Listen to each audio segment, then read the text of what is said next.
Les conditions météo règnent sur notre monde, apportant la vie, la mort et la destruction. Recule, bon sang, ça va aller. Oh, c'est pas vrai! Ils sont en train de se noyer! Découvrez des images encore plus fortes et incroyables. Avec des catastrophes naturelles meurtrières. C'était l'un des moments les plus terrifiants de ma vie. Avec des tremblements de terre effrayants. J'ai vu ma vie défiler sous mes yeux. J'ai cru que je m'en sortirais pas. J'ai vu un immeuble entier s'effondrer. On aurait dit un film catastrophe. Et des éruptions volcaniques. Ça dépasse mes rêves les plus fous. Découvrez les images filmées par les témoins de ces catastrophes. On va mourir! On peut pas rester là! Éloignez-vous des fenêtres! Éloignez-vous, vite!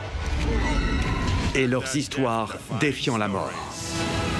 Sur le coup, j'ai vraiment cru qu'elle était morte. J'ai dû jouer les cascadeurs pour me sortir de là au plus vite. Je pensais que j'allais mourir brûlé vif. Nous allons nous retrouver nez à nez avec Dame Nature. C'est dingue! C'est complètement dingue! Et être les témoins privilégiés Attrape ma main! de la puissance des éléments naturels. La montagne allait nous engloutir. Ça vient vers nous! C'est l'enfer ici! C'était terrifiant. Je n'avais jamais rien vécu de pareil de toute ma vie. Mettez-vous à l'abri! Tout de suite!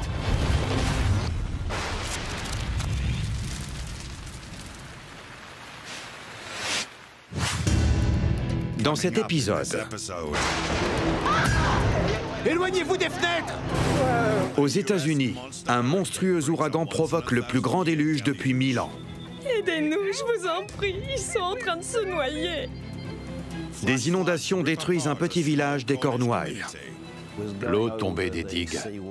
On aurait dit les chutes du Niagara. Après un brusque changement de météo, des parachutistes survivent miraculeusement à une collision en plein air. Sur le coup, j'ai vraiment cru qu'elle était morte.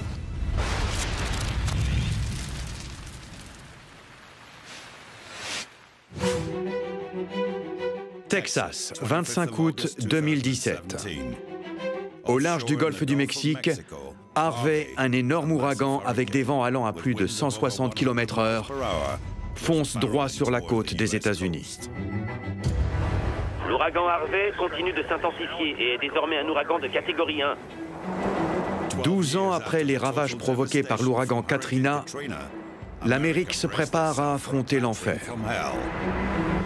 L'ouragan Harvey va sûrement apporter de très fortes pluies pouvant être dangereuses jusqu'au centre du Texas. Même les animaux se mettent à l'abri. Regardez, ce faucon s'est réfugié dans ma voiture. Et il a l'air d'être terrorisé. Il est rentré dedans? L'ouragan Harvey devant frapper la ville côtière de Rockport en premier, celle-ci est déserte. C'est là que le chasseur d'ouragan Josh Morgerman l'attend. L'ouragan Harvey arrive. Je vais devoir rentrer, c'est la folie dehors. Pour cet accro aux conditions météo extrêmes, plus c'est gros, mieux c'est. J'éprouve un grand respect pour le pouvoir des ouragans. J'en ai vu beaucoup, peut-être 35 ou 40. Et pourtant, à chaque fois que j'en vois un, j'ai toujours ce sentiment d'admiration et d'émerveillement. Et je trouve ça terrifiant. Quand je suis parti au Texas pour suivre Harvey, j'étais très sceptique. Ça faisait plus de 10 ans que les États-Unis n'avaient pas connu d'ouragan réellement fort. Mais quelque chose m'a poussé à partir à sa poursuite. Et quand je suis arrivé au Texas, la tempête a pris vie. Le maire de Rockport a demandé aux habitants de quitter la ville ou d'écrire leur numéro de sécurité sociale sur eux pour que leur corps puisse être identifié. Comme beaucoup de villes le long de la côte du golfe du Mexique, Rockport est très vulnérable. La ville est juste au-dessus du niveau de la mer. Si un gros ouragan frappait la ville au mauvais endroit, cela pourrait créer un énorme raz-de-marée qui engloutirait tout. La situation était dangereuse. Le noyau puissant de Harvey a été repéré à Rockport. C'est désormais un ouragan de catégorie 4, sur une échelle allant jusqu'à 5. Les ouragans de cette ampleur sont capables d'anéantir des structures en béton. J'ai vu ce tout nouveau complexe hôtelier, un gros bâtiment en béton, et je me suis dit que ce serait un bon endroit pour échapper à cet ouragan, que je serais en sécurité. J'avais tort. Le noyau central de l'ouragan, l'anneau intérieur qu'on appelle le mur de l'œil, est apparu quand le temps s'est assombri et le vent a commencé à souffler très fort. Des débris volaient partout. Si un morceau de tôle vous touche, il peut vous trancher la tête. Tout le bâtiment a commencé à bouger, à trembler avec la force des rafales. Et ce que j'avais cru être un bâtiment solide ne me paraissait maintenant plus si costaud que ça. Puis on a entendu un énorme craquement, et on a senti un gros courant d'air. Du vent s'était engouffré dans le bâtiment, des morceaux de plafond tombaient. Ça voulait dire que le vent avait éventré le bâtiment. Je vais m'occuper de vous. Restez là où je vous ai dit de rester, s'il vous plaît. Bien que l'hôtel soit construit pour résister aux ouragans, Harvey a emporté la façade est. La situation est grave. Le bâtiment a subi de graves dommages. L'escalier a été séparé du reste de l'hôtel. Les gens sont très inquiets. On se demandait si le bâtiment allait résister. Les gens sont piégés. Le danger est présent à l'extérieur et à l'intérieur. Mais Harvey prépare un autre mauvais tour. Harvey était un ouragan très intéressant en termes de structure. À la limite entre le mur de l'œil et l'œil calme se trouvaient ce qu'on appelle des mésovortex. C'est un terme pompeux pour parler de ces petits tourbillons violents. Ils sont petits, mais très dangereux. Ce sont d'énormes rafales qui s'abattent sur le bâtiment et en plus, comme il s'agit de toutes petites zones de basse pression, vos oreilles se bouchent et sont douloureuses. Harvey était plein de mésovortex. Après avoir tout détruit avec des vents allant à 200 km/h, Harvey se calme soudainement. Le centre, où l'œil de l'ouragan, est étrangement calme. Cela permet à Josh d'aller examiner les dégâts. Des maisons se sont effondrées, des voitures se sont retournées. C'est un ouragan très violent. Et c'est pas fini, on n'en est qu'à la moitié. L'arrière du cyclone est là. Josh doit encore supporter quelques heures toute cette agitation avant qu'Harvey ne relâche enfin son emprise mortelle.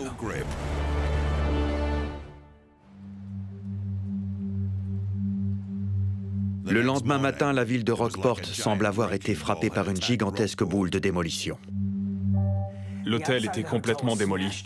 On aurait dit une maison de poupée. Tout un mur s'était écroulé, donc on pouvait voir l'intérieur du bâtiment. Les chambres, les escaliers, c'était dingue.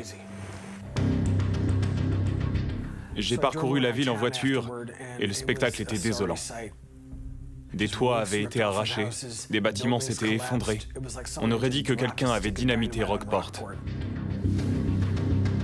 Harvey a été très brutal. La prochaine cible de Harvey est la ville de Houston. Bien que l'ouragan ne soit plus qu'une tempête tropicale, il n'en a pas encore terminé pour autant.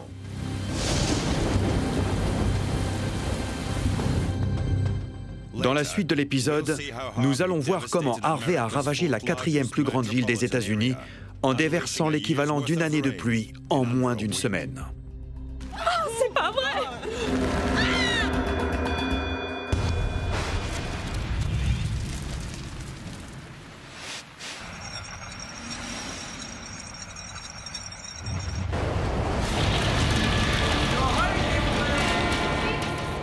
Les ouragans sont les tempêtes les plus puissantes et mortelles du monde. Un ouragan moyen libère la même quantité d'énergie que 2000 bombes nucléaires. Si cette information ne vous décoiffe pas assez, sachez qu'ils peuvent provoquer des événements très étranges, voire même monstrueux. Les ouragans tirent leur force d'une pression atmosphérique extrêmement basse.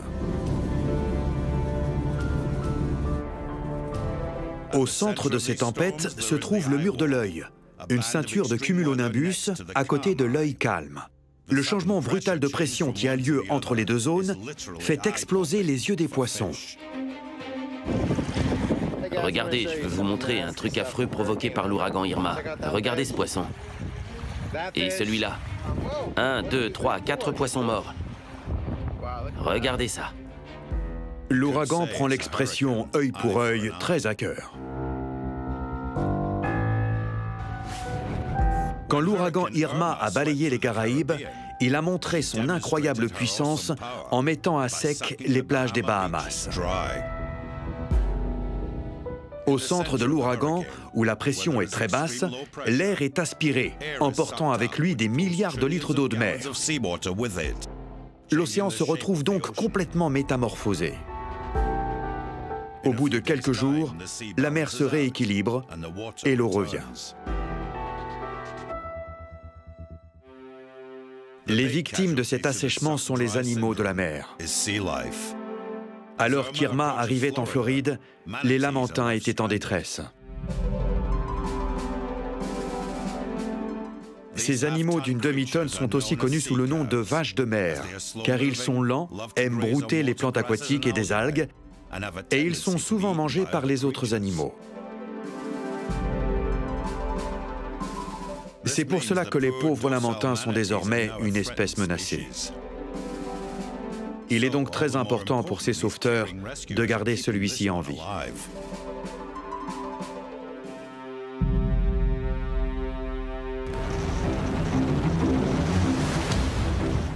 Grâce à leur emplacement septentrional, les îles britanniques ont rarement l'occasion d'observer des ouragans. Mais en 2017, Ophelia est passé juste à côté. Le littoral a été frappé par des vents violents et des vagues énormes. Ophelia a aussi teinté le ciel de rouge, lui donnant un air sinistre de fin du monde. En remontant vers le nord, vers l'Atlantique, l'ouragan a apporté de la poussière de sable du Sahara. En pénétrant la haute atmosphère, la poussière a dispersé la lumière bleue du soleil, laissant ainsi passer plus de lumière rouge, qui a une longueur d'onde plus importante. Les habitants du Royaume-Uni ont pu avoir un aperçu de ce qu'est la vie sur Mars.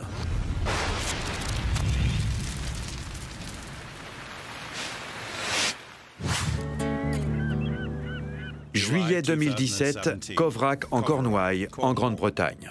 Ce petit village portuaire situé sur la pointe sud-est de la Grande-Bretagne profite du soleil de l'été. Quand soudain, un habitant du nom de Peter Wood remarque un brusque changement météorologique.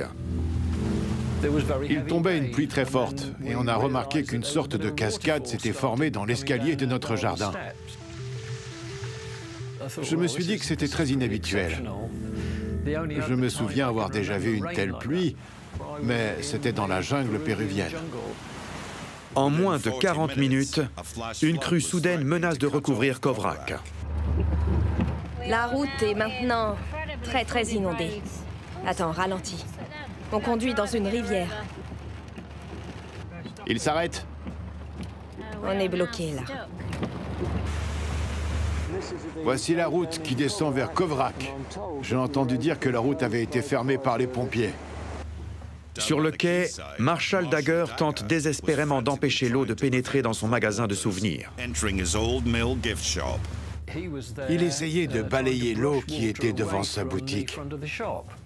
D'autres personnes ont fini par le rejoindre pour l'aider. Marshall a ensuite pris des planches pour essayer de rediriger l'eau vers la mer. Mais Marshall se rend vite compte que la bataille est perdue d'avance. Quand la pluie a commencé à tomber plus fort, je me suis dit qu'il y avait un sérieux problème. L'eau est montée à 1,50 m. Elle tombait des digues. On aurait dit les chutes du Niagara. Comme si cela ne suffisait pas, le groupe est ensuite attaqué par d'énormes grêlons. C'était la première fois de ma vie que je voyais des grêlons aussi gros. Ils étaient de la taille d'une balle de ping-pong et ils faisaient mal. Couverts de coupures et de bleus, ils doivent abandonner la boutique de Marshall à son sort. Un peu plus haut dans le village, un couple de personnes âgées se retrouve coincé dans sa maison qui a rapidement été inondée. Le violent torrent entoure leur demeure. Leur seul espoir d'être sauvés repose sur les gardes-côtes. Cette journée-là était très ensoleillée. Quand on a reçu l'appel nous disant qu'on devait aider des gens de Coverack coincés à l'étage de leur maison à cause de l'inondation, on s'est dit, une inondation à Coverack? Mais il y a un grand soleil. Mais lorsque les opérateurs treuillistes Ian Copley et Niall Hanson arrivent sur place, la scène est catastrophique. le couple âgé appelle désespérément à l'aide. On a vu des mains qui sortaient de la fenêtre, et quand on est descendu, j'ai pu voir à travers un tout petit espace qu'il y avait un couple dans la maison. Je devais trouver comment les faire sortir. Il fallait que j'enlève la lucarne du toit. Mais enlever cette fenêtre se révèle être extrêmement compliqué. Niall est secoué par des rafales de 30 nœuds. J'étais suspendu à un câble, 4 mètres plus bas que l'hélicoptère. Il y avait beaucoup de vent. On était balancé dans tous les sens. Et moi, je devais réussir à retirer cette fenêtre. J'ai compris que je n'allais pas pouvoir la retirer. Notre mission était de faire sortir rapidement ces personnes. L'eau est très dévastatrice et on ne peut pas savoir si elle a atteint les fondations du bâtiment. Si c'est le cas, les murs peuvent très rapidement se fissurer. Une situation qui était presque normale pour nous s'est transformée en une véritable catastrophe. Chaque seconde étant précieuse, le groupe décide de s'occuper de la fenêtre de l'autre côté. Bien que l'accès soit plus simple, une brusque secousse pourrait faire passer tout le monde au travers d'une véranda en verre qui se trouve juste en dessous. J'ai dû convaincre un couple de personnes âgées de passer avec moi par la fenêtre.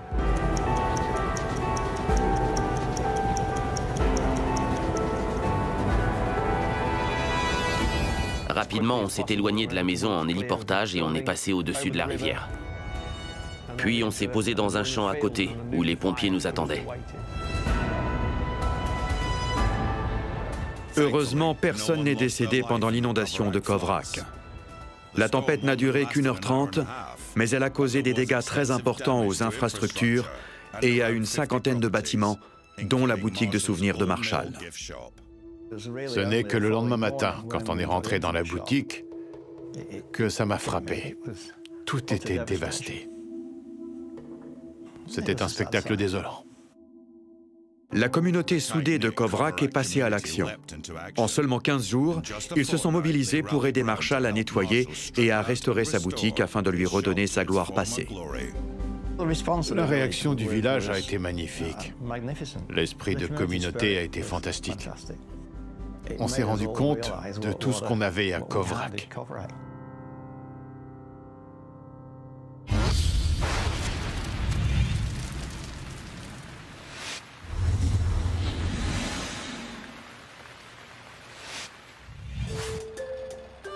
Nous savons tous que les inondations peuvent causer une grande détresse à cause des vies et des biens qu'elles détruisent. Il y a beaucoup de dégâts ici. Mais quelques esprits courageux parviennent toujours à voir le bon côté des choses, même dans les pires situations. Ces habitants de Houston ont clairement été perturbés par les inondations dues à l'ouragan Harvey. Ils ont accroché un câble et un bateau gonflable à leur voiture. Robin, attrape! Ils ont même un service de rafraîchissement intégré. C'est pour vous, les mecs! Ouais, c'est pour nous! Ah, il l'a eu! C'est peut-être mieux de faire ça dans un bar, non? Pendant ce temps, ce prêtre cherche l'inspiration divine suite au déluge d'Harvey, en jouant du piano dans son salon inondé. À mon avis, le meilleur morceau pour illustrer la situation est Water Music d'Handel.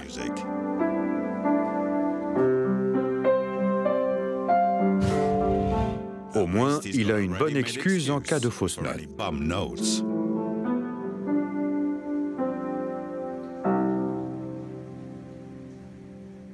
Il faut que je l'accorde. De l'autre côté de l'Atlantique, au Royaume-Uni, les Britanniques aussi connaissent la pluie et les inondations. Tu vas réussir, Boris. Appuie-toi contre le mur, il n'y a pas d'ortie. Ah si, attention à tes pieds. Mais quand il s'agit de traverser un bras de la Tamise submergé, ce courageux cycliste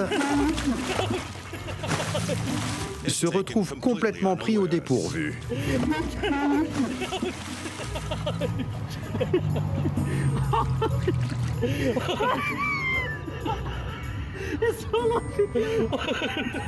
Parce que blesser son ego n'était pas suffisant, il a également cassé son téléphone. Le remuer comme ça ne servira à rien. En Thaïlande, ils sont un peu plus créatifs. Ces garçons ont fabriqué leur bouée tractée avec ce qui ressemble à une palette en bois. En 2017, le cyclone tropical Khanun a transformé ce quartier en zone sinistrée. Même pour se remonter le moral, ceci n'est pas du tout recommandé.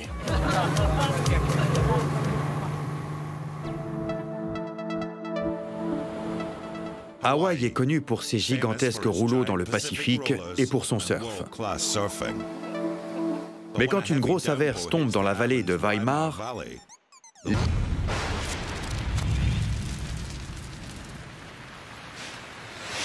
à suivre.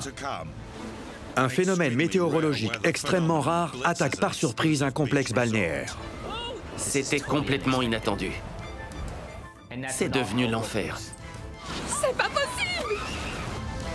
Puis, une collision en plein vol engage une lutte intense pour survivre.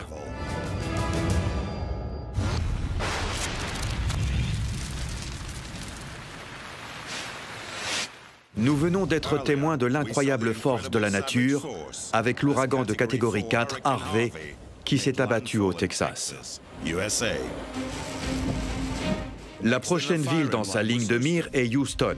Même si Harvey n'est alors plus qu'une tempête tropicale, le gouvernement demande l'évacuation des 6,5 millions d'habitants. Et ceci pour échapper à ces inondations sans précédent.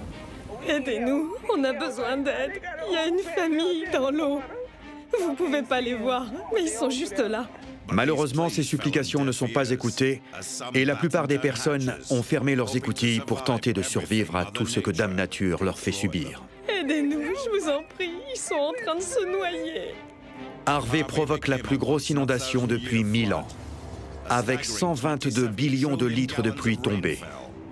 Cette quantité astronomique d'eau pourrait remplir 40 millions de piscines olympiques. Oh, c'est pas vrai! Ne paniquez pas! Environ un tiers de Houston est submergé. À certains endroits, l'eau monte jusqu'à 3,50 m. Regardez sa voiture! Oh, c'est pas vrai! Il s'agit d'une des plus grosses catastrophes naturelles ayant eu lieu aux États-Unis. Elle a demandé l'intervention d'un important groupe de secours composé des forces de police, des gardes-côtes et de l'armée afin de venir en aide à des milliers d'habitants pris au piège. À 500 km de là, à St. Joe, au Texas, l'ancien pompier Derek Morse assiste à ce spectacle avec effroi. On regardait les infos et on voyait des gens sur les toits de leur maison et des kilomètres de maisons inondées. C'était affreux. Derek est un fan invétéré de voitures. Il se réunit souvent avec d'autres amateurs pour s'adonner à leur passion commune, le Monster Truck. Depuis que je suis petit, j'adore les gros camions. Je possède 4 camions et j'adore les conduire. Incapable de rester en retrait et de regarder toute cette horreur à Houston, Derek a une idée géniale. J'ai posté une publication sur Facebook disant qu'on descendait dans le sud pour aider et que toute aide supplémentaire serait la bienvenue. Le lendemain midi, on est parti. On devait être 20 ou 25 et il y avait une douzaine de camions. Il y avait des gens du bâtiment, des militaires, des pompiers, des policiers en civil. Il y avait des gens de tous les milieux. Tous avaient le même but et la même mission, aider les gens plus au sud. Derek et son groupe sont parfaitement équipés pour leur mission de sauvetage grâce à leur Monster Truck. En effet, leur puissant moteur 6 litres et leurs énormes pneus d'1 mètre de haut les isolent bien du sol. Salut, bah alors, comment ça va? Ça va! Je viens sauver tout le monde. Vous étiez là depuis combien de temps? 4 ou 5 jours. 5 jours, la vache! Je me souviens d'une femme qui criait. Elle était avec plusieurs enfants. Ça faisait plusieurs jours qu'ils étaient là, sans eau ni nourriture. Ouais, allez-y. Mettez les enfants sur vos épaules. On essayait de les faire rire, qu'ils se sentent en sécurité. Puis on les a emmenés dans un endroit sûr et on leur a donné à manger. Énormément de gens avaient besoin d'aide. Tandis que Derek tente de résoudre la crise humanitaire, d'autres ont aussi besoin d'aide. Les animaux. Viens ici, ma belle, allez. Elle est encore ici? Allez, viens. Allez, viens ma belle.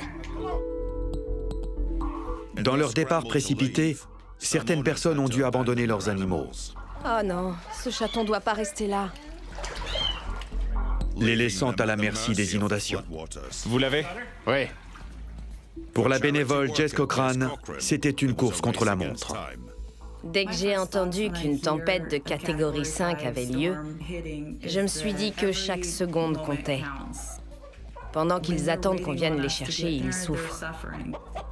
Ils attendent désespérément que quelqu'un vienne les aider. La seule chose qu'on puisse faire, c'est d'intervenir dès que possible et faire notre boulot. Pendant 10 jours, Jess a travaillé sans relâche, du matin au soir, afin de sauver des centaines d'animaux. Elle nous partage l'histoire poignante du sauvetage de 2 chiens sur le point de mourir. Quand on est arrivé à la maison, toutes les portes étaient fermées, donc on a dû casser une fenêtre. L'intérieur de la maison était très sombre. Allumez la lampe torche. Il me faut de la lumière. L'eau nous montait jusqu'à la poitrine. Doucement.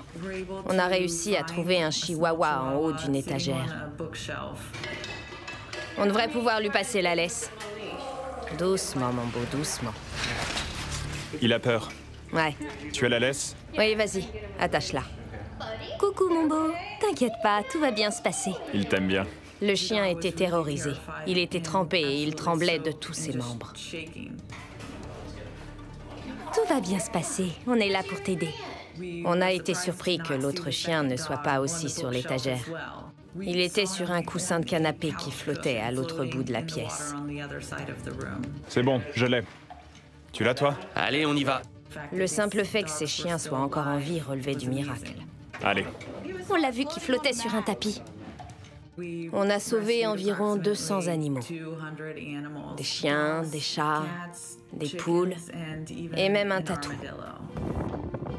Tandis que Jess accomplissait son honorable sauvetage d'animaux, de l'autre côté de la ville, le chef des Monster Trucks, Derek, s'est retrouvé à devoir sauver les sauveteurs. On roulait dans la ville, on était sous l'eau, et on a aperçu un camion de militaires abandonné. On a vu qu'ils étaient coincés. On avait l'équipement pour les aider, alors on les a aidés. Mesdames et messieurs, on va tirer. C'était très lourd. C'était un camion d'environ 9 tonnes. Reculez! Reculez!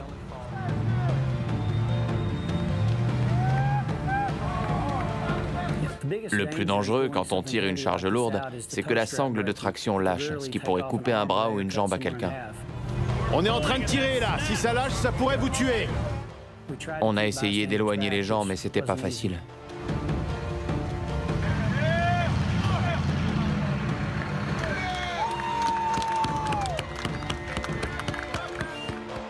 Pour nous, c'était une situation habituelle. On fait souvent ça, mais pour eux, c'était exceptionnel. Ils étaient contents d'aider. On estime que les dépenses liées au nettoyage des dégâts provoqués par Harvey atteignent la somme ahurissante de 180 milliards de dollars. Cet ouragan pourrait dépasser Katrina et devenir la catastrophe naturelle la plus coûteuse pour les États-Unis. 88 personnes sont décédées, plus de 200 000 logements ont subi des dégâts, plus d'1 million de voitures ont été détruites. Et le poids de l'eau des inondations ayant abaissé la croûte terrestre, Houston s'est enfoncé de 2 cm. Heureusement, le niveau a depuis été rétabli.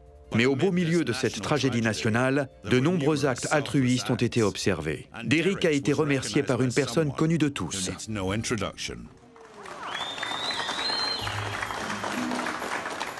On m'a appelé pour me remercier et me demander si j'avais le temps de rencontrer le président et la première dame. J'avais pas de vêtements, j'ai emprunté des chaussures et une ceinture à un ami. J'ai acheté un pantalon, un t-shirt et un chapeau.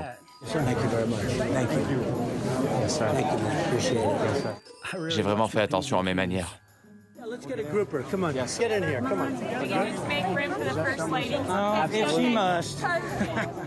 C'était très touchant et enrichissant. C'est l'une des plus belles choses auxquelles j'ai participé.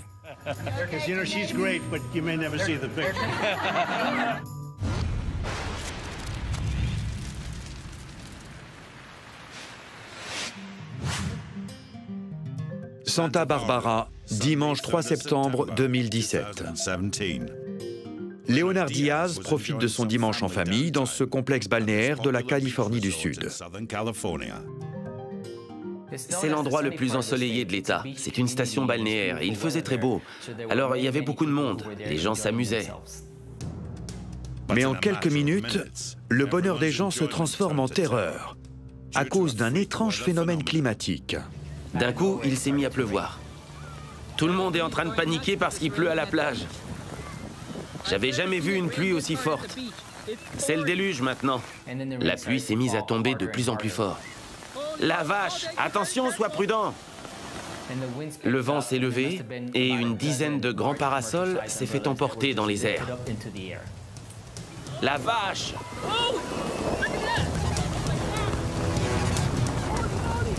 Quand j'y repense, je me dis que c'était un assez beau spectacle de voir tous ces parasols virevolter dans les airs. Mais sur le moment, ça faisait très peur. La panique augmentait. Les gens avaient compris que ce qui se passait n'était pas normal. C'est devenu l'enfer. Oh mon Dieu, c'est pas vrai. Oh mon Dieu, c'est pas possible.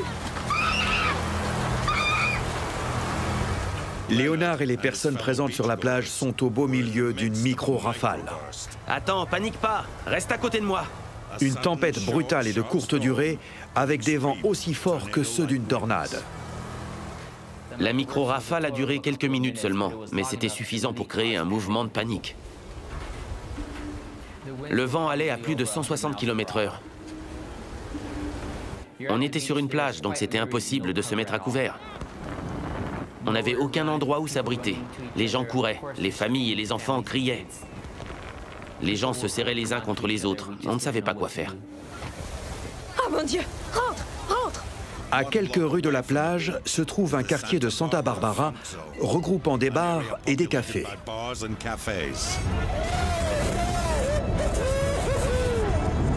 Regardez le container! Ces images nous montrent la force dévastatrice des micro-rafales.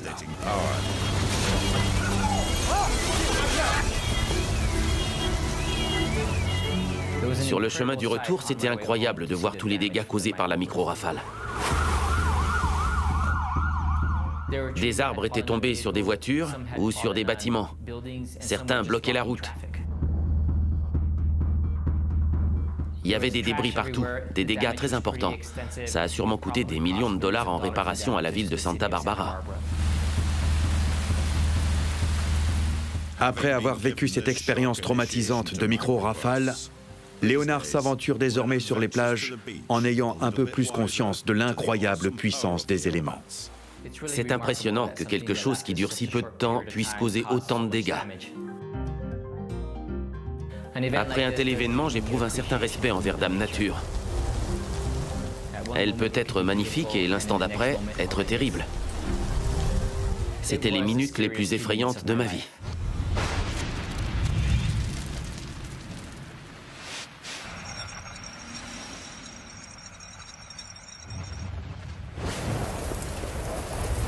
Les micro-rafales sont de puissantes colonnes d'air localisées qui se forment quand de l'air plus froid descend brutalement sous un orage.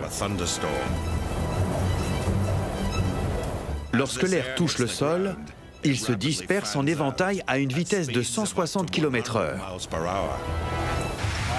Il commence à grêler. C'est pas vrai.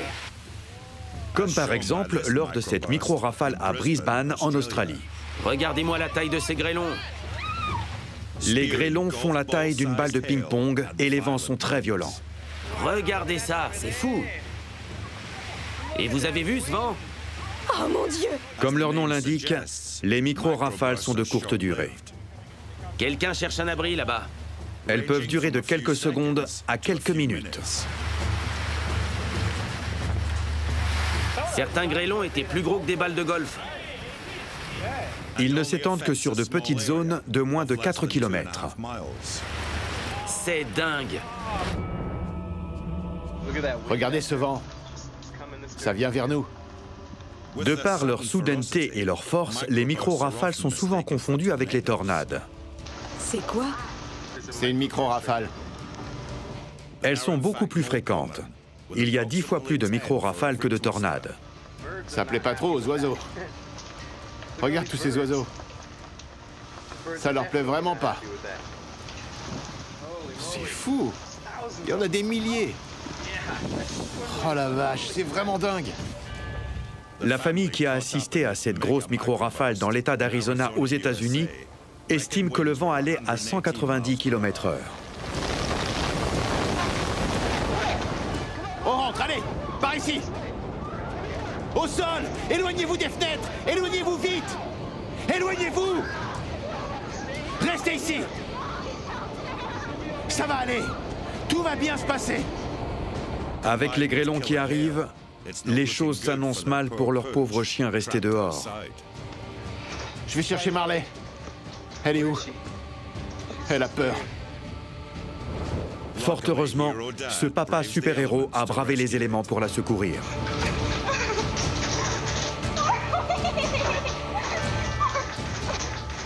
T'es là! Les grêlons sont énormes. Les micro-rafales peuvent être humides ou sèches, en fonction de l'humidité. Cette micro-rafale sèche crée aussi des problèmes, alors que cet avion tente un atterrissage particulièrement périlleux sur l'île de Madère au Portugal. Selon une estimation, les micro-rafales descendantes ont provoqué une vingtaine d'accidents de grandes compagnies aériennes, causant la mort de plus de 500 personnes. Jusqu'à récemment, ce phénomène météorologique était encore un mystère. De nombreux accidents ont ainsi été attribués à une erreur du pilote.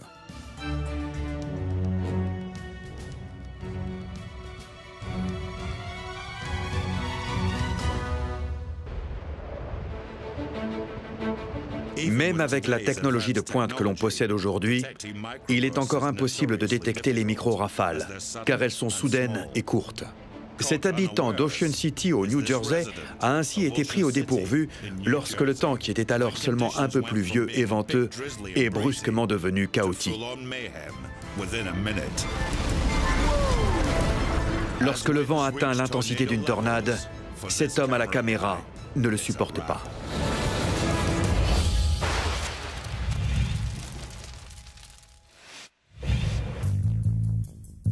L'aérodrome de Superior dans le Wisconsin aux États-Unis. La porte?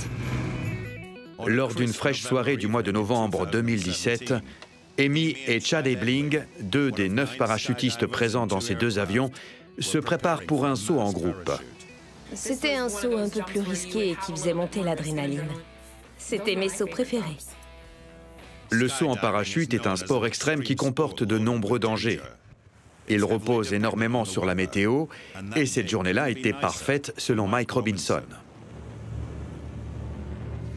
La météo est très importante pour le saut en parachute. Le temps était parfait, le ciel était bleu, le vent était doux. C'était vraiment la journée idéale pour un saut en parachute. Mais parfois, même une dame nature inoffensive peut être dangereuse. Elle peut vous procurer un faux sentiment de sécurité. Et si vous vous laissez déconcentrer à 350 000 mètres d'altitude, les conséquences peuvent être catastrophiques. Bam! Vous imaginez deux voitures qui se crachent sur l'autoroute? C'est le même son qu'on a entendu. Puis une aile s'est détachée de l'avion. Et elle s'est enflammée. Je regardais ça d'en bas, j'y croyais pas mes yeux. À ce moment-là, chacun devait se débrouiller tout seul pour survivre. Quand la collision a eu lieu, Amy était à la porte de l'avion.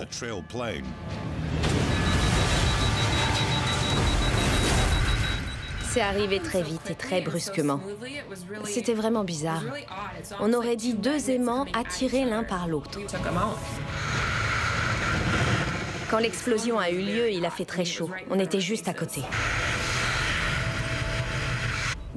Quand l'impact a eu lieu, je pourrais dire que j'étais terrifié, stressé ou terrorisé. Mais c'est pas suffisant pour décrire cette sensation. C'était tellement surréaliste. Je me souviens avoir vu l'avion frapper Sarah. Et elle est tombée. Sur le coup, j'ai vraiment cru qu'elle était morte.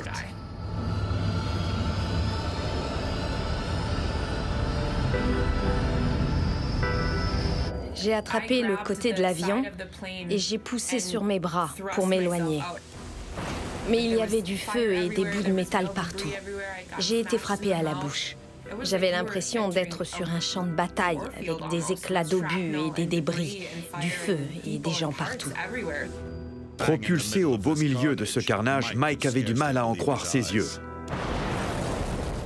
J'ai vu cette grosse boule de feu juste au-dessus de moi, sûrement à 1,50 m de ma tête.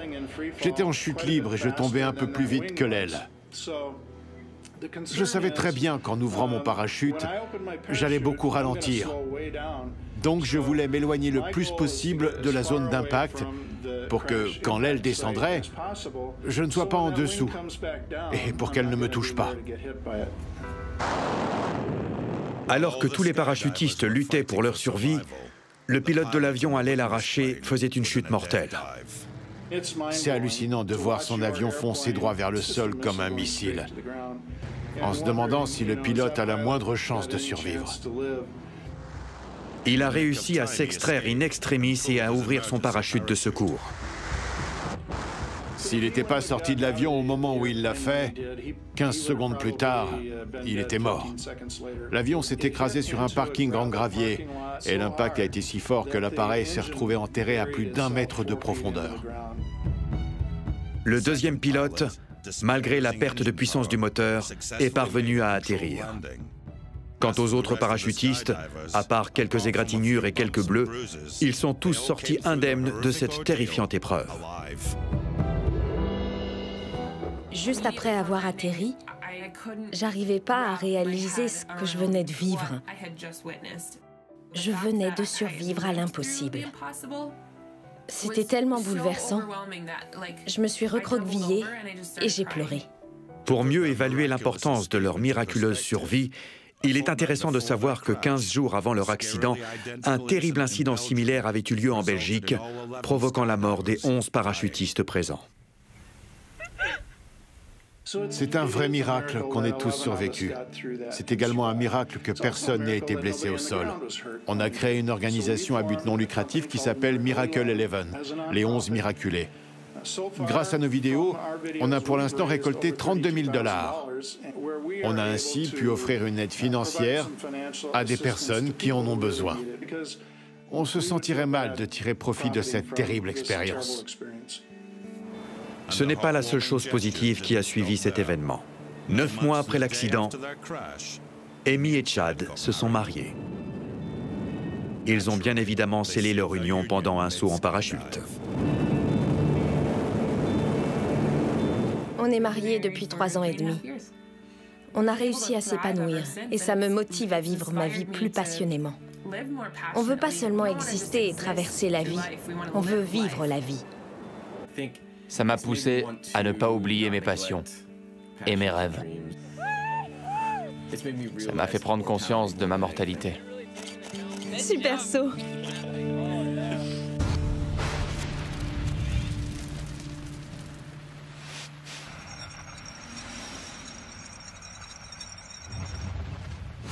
On dit que la foudre ne tombe jamais 2 fois au même endroit.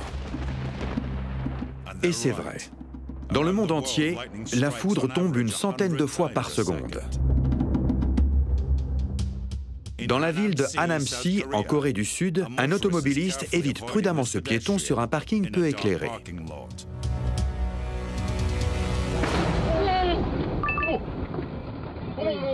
Un éclair tombé du ciel le rate de quelques mètres. L'homme est sous le choc et a les sourcils brûlés, mais il continue tout de même à marcher tranquillement.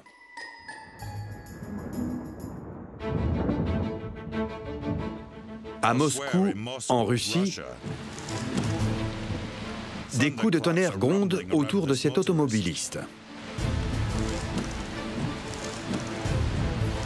On pourrait croire qu'il est à l'abri de tout danger, puisque le châssis en métal de la voiture devrait rediriger l'éclair vers le sol.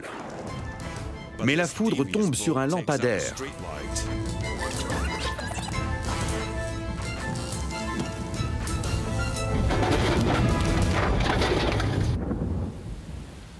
Celui-ci manque de peu de briser le pare-brise de la voiture.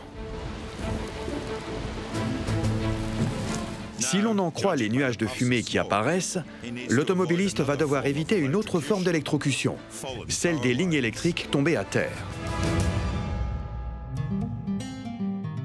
Dans la péninsule du Yucatan, au Mexique, ce couple de plongeurs est interrompu par un orage. Ils en profitent pour faire un petit selfie romantique. Ils ont eu la peur de leur vie.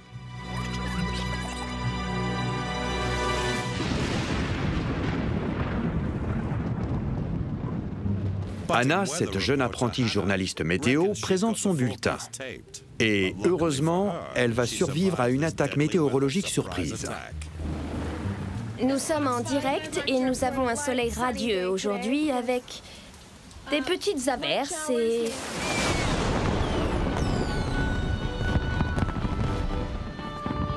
Nous assistons à un affrontement entre les feux d'artifice créés par les humains et les éclairs de Dame Nature. Au début, ils sont tous les deux à égalité. Le scintillement coloré des feux d'artifice alterne avec la puissante illumination des éclairs à travers le ciel. Mais après un certain moment, Dame Nature commence à en avoir marre de ce petit nouveau prétentieux et porte le coup de grâce.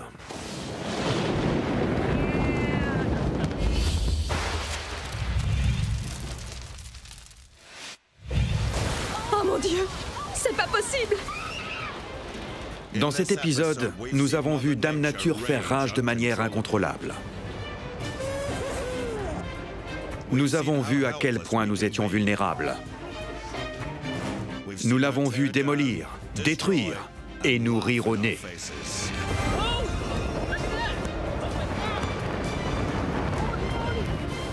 Vous en verrez encore plus dans le prochain épisode, parce que personne ne peut arrêter la nature meurtrière. Oh, c'est pas vrai!